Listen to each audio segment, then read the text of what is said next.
placer hablar con ustedes. La verdad es un gusto platicar sobre esta gran película que sorprende, ¿no? Me fascina ver como desde otro ángulo esta perspectiva que no te esperas, ¿no? Esa última media hora, ese rush, ¿no? Esa media hora para mí fue muy especial, emocionante por descubrir, porque creo que es lo que intenta, ¿no? Justo engancharnos todos a ver qué es lo que va a pasar, ¿no? No sabemos qué está pasando, quién es esta personalidad, ¿no? Y me encanta la forma en la que lo trabajaron. Entonces, de entrada, Leti, platicarme justo, ¿no? Cuando leías el guión, cuando veías a lo mejor esta conjunción, ¿no? De thriller, un suspenso, pero también este balance que tenía que llevar tu personaje, ¿no? Con esta personalidad. ¿Cómo fue ese momento de la lectura? Y Pavel, ¿no? Contarme esta historia, pues a tus manos, ¿cómo fuiste creando un poco estos universos para que al final llegaran a esa conclusión? Leí un guión que claramente estaba muy bien escrito. Era un primer acercamiento a una película de género para mí, ¿no? Es la primera vez que yo hago una película como esta. Y me daba mucho gusto justo que había un balance muy eh, cuidado entre lo que tenía que decir cada personaje, la construcción de cada personaje. A veces con las películas de género lo que sucede es que los personajes son o estereotipos o arquetipos muy fáciles de identificar porque realmente lo que te importa es lo que vas a causar en el espectador con la estructura de la película, ¿no? Entonces, ay, los voy a asustar y se va a morir gente, ¿no?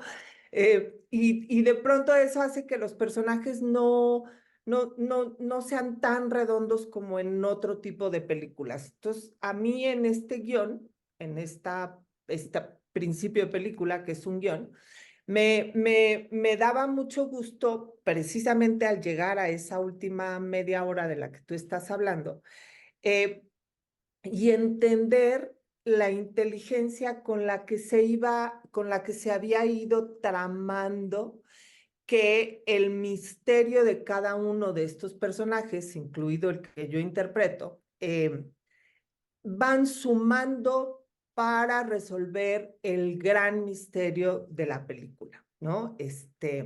Entonces, pues nada, encantada, lo leí con mucho gusto.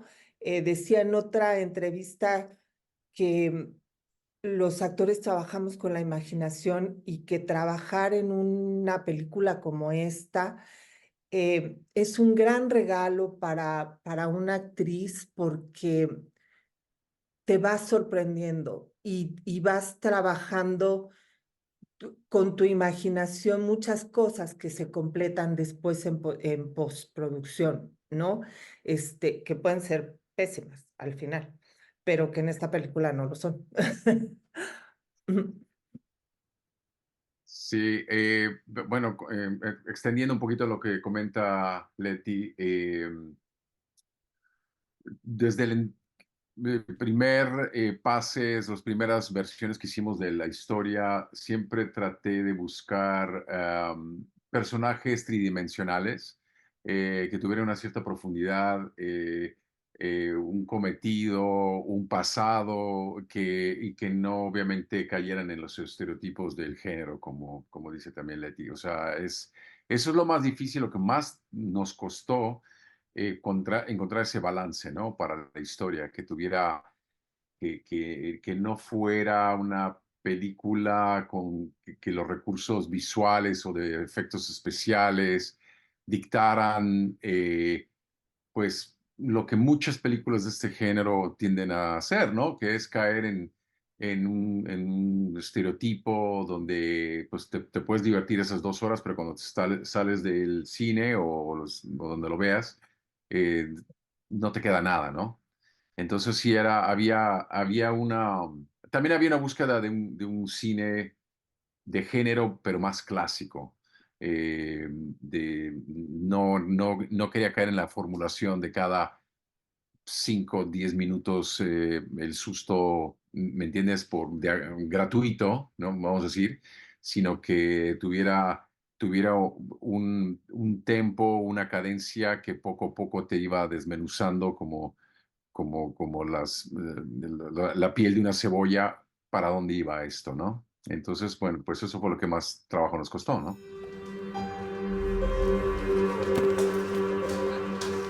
A ver usted, señor, ¿su nombre? Eduardo Carballido Morales. El nuevo. Lo que está muerto ya no vive. Es solo materia.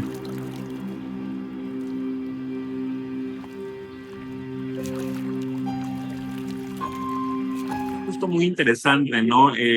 Porque se ve un trabajo artesanal verdaderamente y sobre todo el hecho de también vestir esta trama, ¿no? Con todos estos elementos, el hecho de que se haya hecho justo en Xochimilco, ¿no? Representa algo también interesante ahí. Vivieron en este caso, Leti, pues cómo fue tu vivencia allá en Xochimilco, Pavel, ¿no? ¿Cómo elegiste las locaciones? Platícame un poco de esto. Para mí fue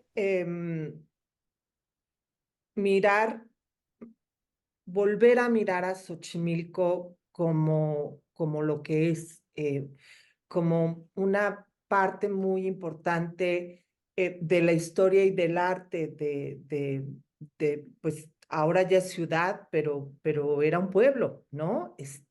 Y es un pueblo que con sus paisajes inspiró ambientes importantísimos de películas importantísimas del cine del que todavía seguimos hablando, que es el cine de los años 40 y 50, ¿no? Y luego creo sí que se nos había olvidado todo el potencial visual que tiene todo Xochimilco.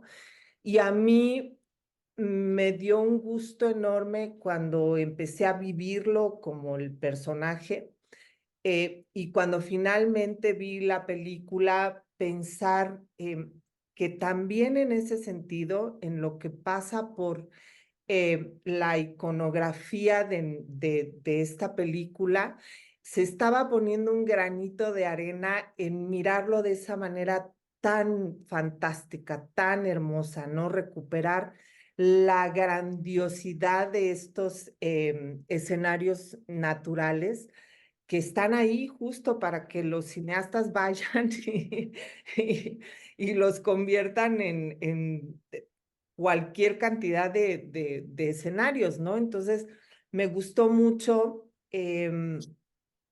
Yo soy la más mala de todas las fotógrafas en el mundo y te puedo decir que tomé fotos de los escenarios en los que estábamos filmando y eran tan hermosos que hasta a mí me salían bonitas las fotos. Esa es la última foto que tengo de ella antes de que desapareciera.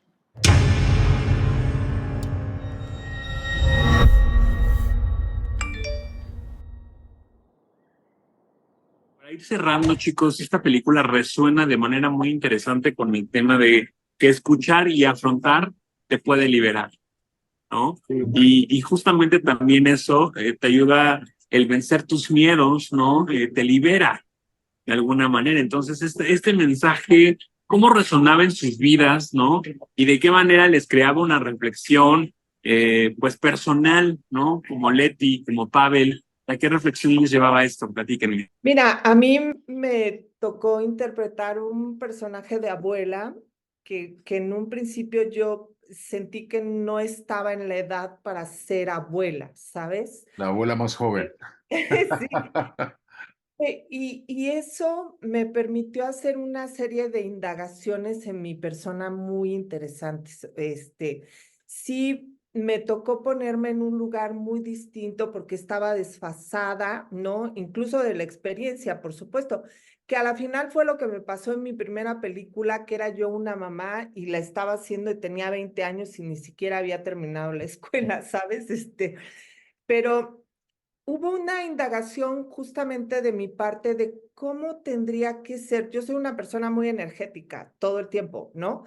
Y entonces yo decía, esta mujer tiene que tener un ritmo distinto.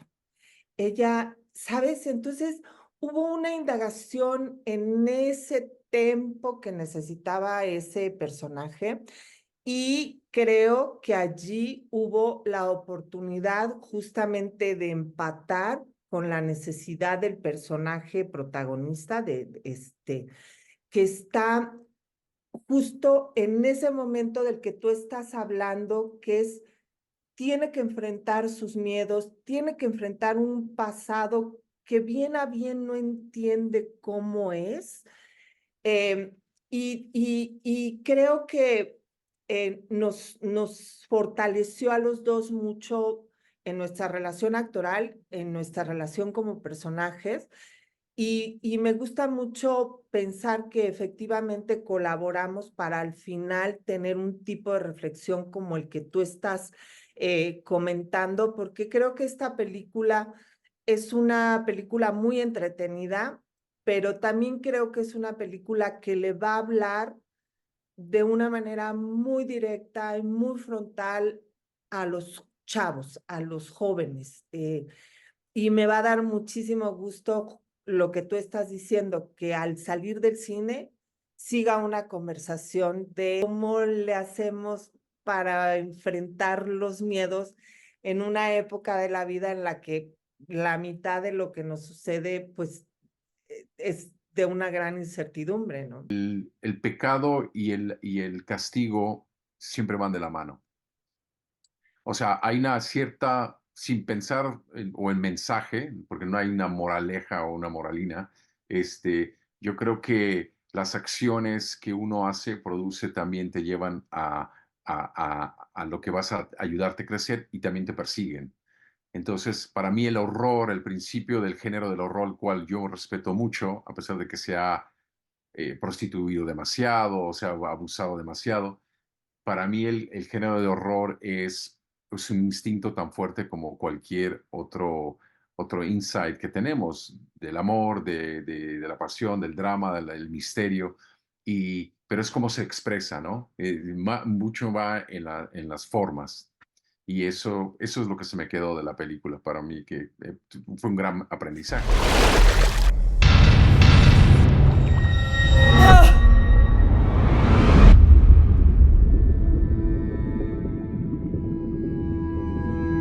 Sin Spoilers México. Lo mejor, nosotros te lo contamos.